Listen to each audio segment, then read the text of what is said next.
different. Yeah, we also believe in that. But in your book is different, my brother. Yeah. I mean, what's your name again? Sam. Samuel.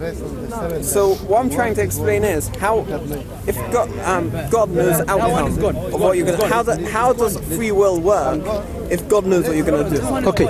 Knowing something. Just clarify this point. Please, can you go take him there? Speak, who's speaking? I have respect. Okay. Knowing something's gonna take place in the future. Yeah. Doesn't necessitate I'm gonna force you. For example, if I know this brother, I have knowledge what this brother is gonna do in 10 minutes. Yeah. Doesn't mean I force him. Means I know what he's gonna do. Yeah. There's a difference between knowing the future. Sorry. Yeah. Regretting. He's not dealing with it. No, how about knowing what he's gonna do but regretting it anyway? Yeah. Does that mean that you're imperfect? No, how? You know he's gonna do. That's contradiction. That's contradiction. You know he's gonna backbite you, but you regret it anyway. No, that's contradiction. Because why? You know why? Because regret. Remember, let us define what is regret. Regret when you do an action, then you take it back. And the reason you take it back because you know the outcome of it. Because if I do an action and I know what is gonna happen, I'm not gonna take it back because I know already it's gonna happen this way or that way. Do you understand my point here is? But now, let me ask you something. Yeah. Why don't you believe in the Prophet Muhammad? What? Why don't you believe why Prophet should I Muhammad? believe in him? Okay, let me ask you something now. You and I, we believe Allah is the most just.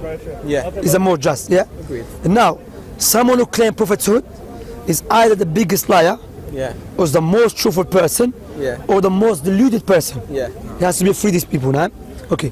And now, we know God the most just will never leave a liar going around claiming to be prophets of his, fighting against his people claiming to be the people of God. However, God is aiding him, not just aiding him, aiding his people, and God giving him power and strength, and he established a kingdom. Yeah. Do you think God would do that to a false prophet? Do you think God would let that happen? Is what you're asking? To a false prophet. So how do you explain Jesus? Jesus is not a false prophet. I don't believe he's prophet. What? You don't believe he's a false prophet? Of course, a mighty prophet. Jesus, Messiah. No, I don't believe he's God. You don't believe it. You believe in Rasulullah. I say, Allah subhanahu wa ta'ala said in the Quran that Isa said, أنا عبد الله. Allah said, يا بني إسرائيل إني رسول الله إليكم. O the Israelites, I'm the messenger to you. I believe Jesus, Messiah, Al-Masih ibn Maryam, and I believe Jesus to be a messenger of Allah. However, I don't believe he's a son of God or God. So my point here is, would Allah, the most just, the most merciful, leave a liar going around claiming to be prophets of his while helping him and aiding him? Well, we have to bear in mind, of course, sometimes Allah allow a liar, however, eventually will expose him. I think that. So I'm saying, sorry. Yeah. Do you think God will do that? Would God allow a liar claiming to be a prophet of his? Okay. Is there? I'm saying. Wait. Sorry. I can't read God's mind. If God thinks that's Maimonides explains the reason why the other religions are needed, because before Christianity came along, everyone used to believe in idolatry. The whole world besides Judaism nearly was idolatrous. I don't know about that. Allah knows best. Look in history. Yeah, look at it. Before. Yeah, but you can't claim that. Yeah. You cannot. Look up in history. No, but carry on. Ask history. Carry on. Yeah. Before 2,000 years ago, the Romans, the Greeks, all into idols. That was the religion. Carry on. So, in order to make the way straight for the Messiah to come, people, if Messiah would come, we believe it's not the Messiah will make the world better for everyone. So if people have such a distorted version of God, then how will they be able to accept the Messiah? So therefore God had to make these people come along, even though it's not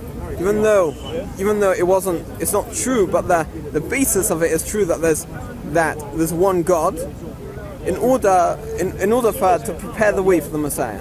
No, I think you missed my point. Let me give you an example. So I'll give you an example. Imagine you're a king, Yeah. There's someone in your kingdom going around claiming that you sent him to do things, while he's giving a bad name to you. Yeah. Would you not expose him? So I just explained that to you. No, I'm asking you before you explain that. He- 'Cause- Judaism- no, wait. Yeah. Just answer me. Would you expose him or not? What? Would I expose him? Yes. Yes, you expose him. might not do. Okay. Yeah. Are you more just than God? No, of course. So how on the earth God will leave a false prophet going around claiming to be a prophet of his? Sorry, let me finish. Prophet of his, while he's not just leaving him, rather is aiding him, helping him as of God and the beloved one to God. This Prophet Muhammad. If you believe Prophet Muhammad is a true false prophet, how on the earth Prophet Muhammad overpowered Judaism, overpowered Christianity? Not just him, after he died, alayhi salatu wassalam, Allah aided his companions, aided his followers. Allah is the most just, will never do that. Because based upon history, we know that Allah always exposed the false prophets.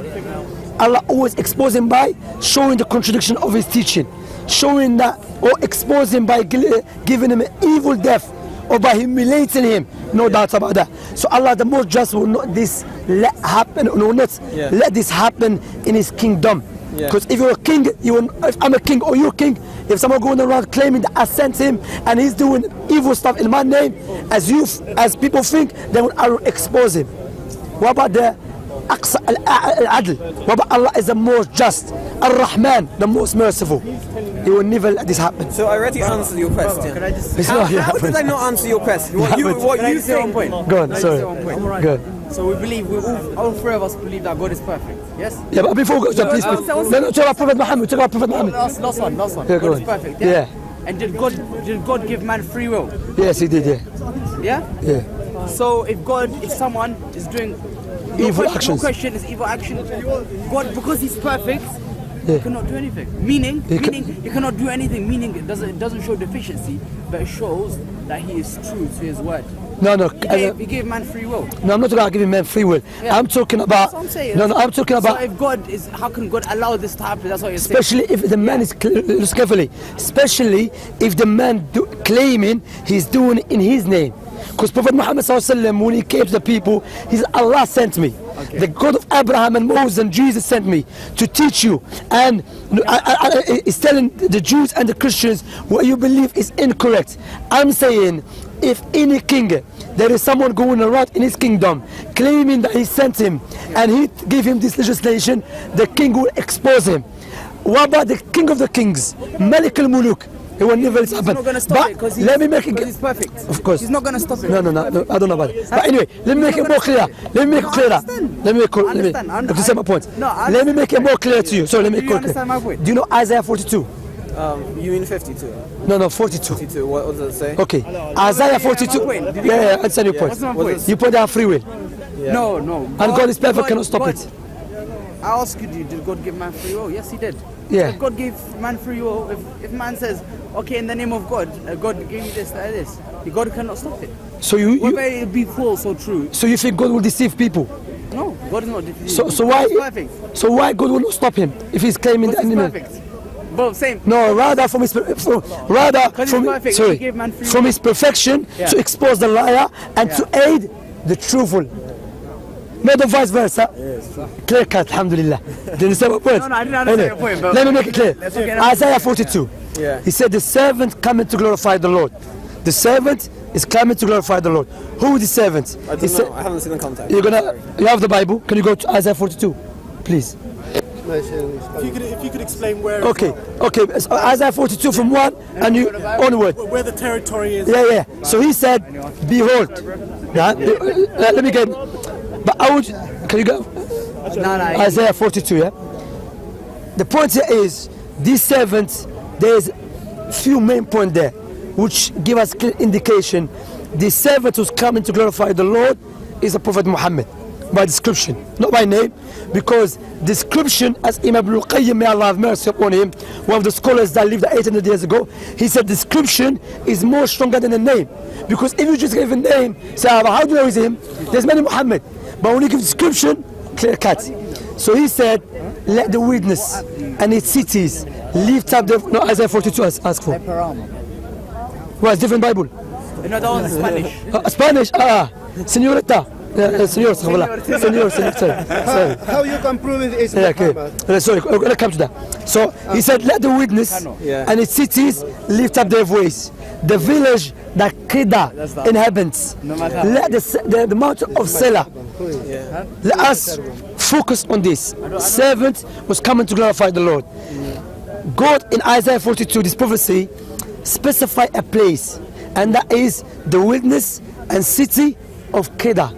Who's Qida? Kedah. Okay, let us go to Genesis 25. Is that Jeddah? No, Jeddah. Is that modern day Jeddah? Let me. No. It's Qaida in Arabic language. Go to Genesis 25:13. He said, "This is the names of the sons of Ishmael." The sons of who? Ishmael. The firstborn is Nabajith. The second one is Qida. Kedah. So this prophecy is speaking about someone coming from Qida's lineage. And historically speaking, no prophet after Isaiah came from Qida's lineage except the Prophet Muhammad sallallahu alaihi wasallam. Also specifying a mountain of Sela. You can Google it. Mountain of Sela. Google it. Mountain of Sela is in Saudi. Is in Saudi. Historically speaking, from the Muslims and the non-Muslims, there was no prophet that came and made the people of Qida rejoice except who? The Prophet Muhammad alayhi salatu wasalam. So this is clear prophecy about Prophet Muhammad sallallahu alaihi wasallam. I advise you go read it.